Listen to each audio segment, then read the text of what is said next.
everything the mighty moguls of music touch turns. The impossible dream comes true for new kid on the block, Danny Wood. Next. Kids on the block when it comes to money making. The 5 Boston boys are the #1 dollar earners, not just in music, but in all of entertainment. Forbes magazine puts their 2-year earnings at $115 million, and that's just for performances. As parents of young daughters know, the buck doesn't stop at a concert ticket.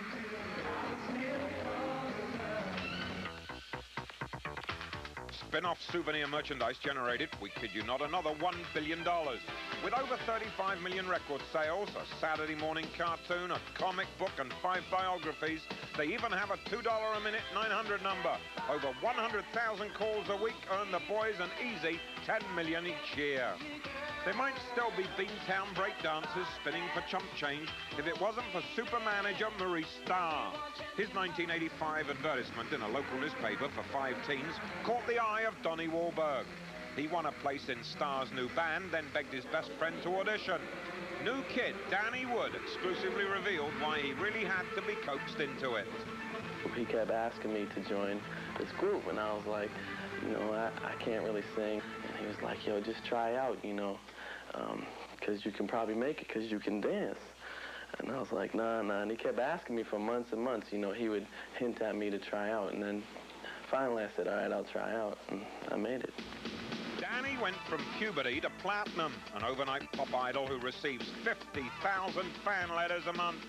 Young girls in hormonal frenzy steal his lawn cuttings, pop out from his trash cans, and even lie down in front of his limousine. No one is more surprised than the kid who figured he was destined to be nothing. I never really dreamed about being nothing. It's just 5 different guys who just came out with some good music and a positive attitude at a time when it wasn't really cool to be positive, but we kind of made it cool to be positive. I never thought we'd get this far. Though he was a multi-millionaire by age 20, Danny never considered moving out of his parents' house in the quiet middle-income Boston suburb where he'd been born and raised. It's more than just a sanctuary after each tour.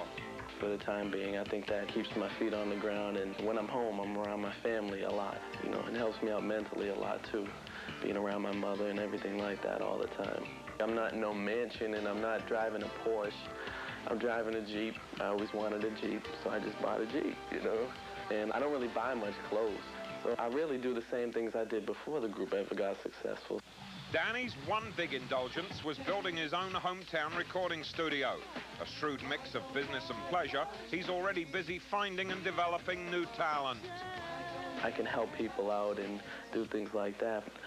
It's definitely a whole nother side to this, and hopefully it'll work out for me because I really enjoy doing it. The new kid has no intention of putting his head on the block.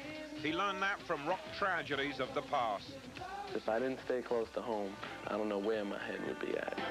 From entertainment's biggest moneymakers, our spotlight will turn to the super rich around the world.